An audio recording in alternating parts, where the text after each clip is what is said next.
पार्थात बोले, ब्राह्मण, आप श्री रामचंद्र जी की कथा से आरंभ करके जीवन मुक्त की स्थिति का मुझे वर्णन कीजिए, जिससे मैं सदा के लिए परम सुखी हो जाऊं। श्री वाल्मीकि जी ने कहा, साधु पुरुष भारद्वाज, जैसे रूप रहित आकाश में नील, पीत आदि वर्णों का ब्रह्म होता है, उसी प्रकार निर्गुण निराकार ब्रह्म में अज्ञानवश जगत को सत्ता का ब्रह्म होता है। यह जो जगत संबंधी ब्रह्म उत्पन्न हो गया है, इसे इसी तरह भुला दिया जाए कि फिर कभी इसका स्मरण भी ना हो। इसी को मैं उत्तम ज्ञान मानता हूँ। इस दृश्य प्रपंच का अत्यंत अभाव है। यह बिना हुए ही भासित हो रहा है।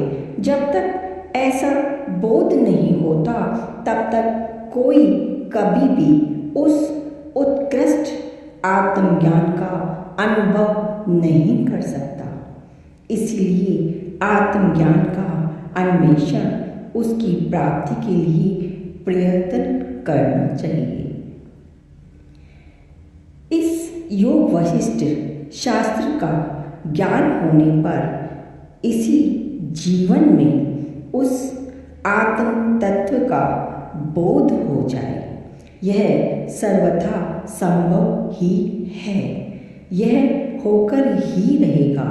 इसी उद्देश्य से इस शास्त्र का विस्तार किया जाता है। यदि तुम श्रद्धा भक्ति के साथ इस शास्त्र का श्रवण करोगे तो निश्चय ही तुम्हें उस आत्म तत्व का ज्ञान प्राप्त हो जाएगा, अन्यथा उसकी प्राप्ति असंभव है।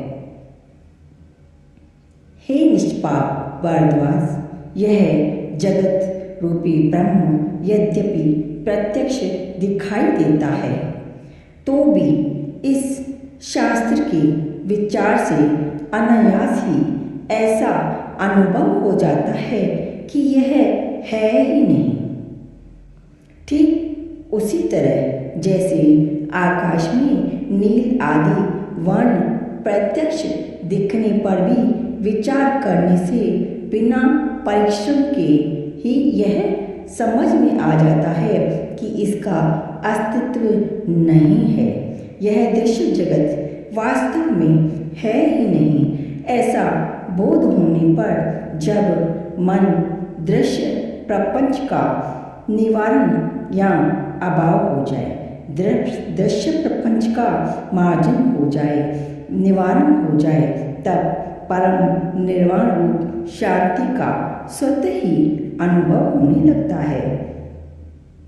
हे ब्राह्मण, संपूर्ण रूप से वासनाओं का जो परित्याग है, वही उत्तम मोक्ष कहलाता है। उसे अविद्या रूपी मल से रहित ज्ञानी ही प्राप्त कर सकते हैं।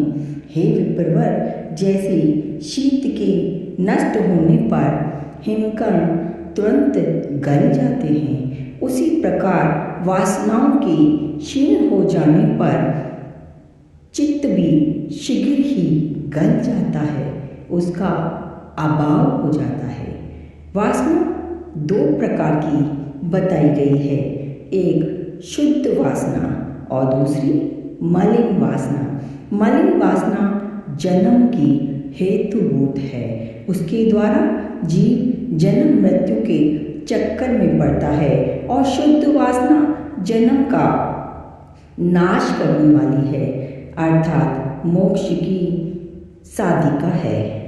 विद्वानों ने मलिन वासना को पुनर्जन्म की प्राप्ति कराने वाली बताया।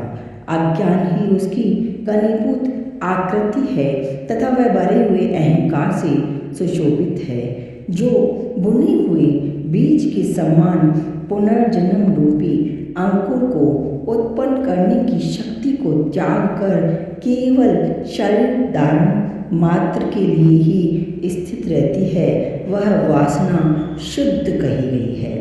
जो लोग शुद्ध वासना से युक्त हैं, वे फिर जन्म मरण रूप में नहीं आते, वे फिर जन्म रूप अनर्थ के भाजन नहीं होते।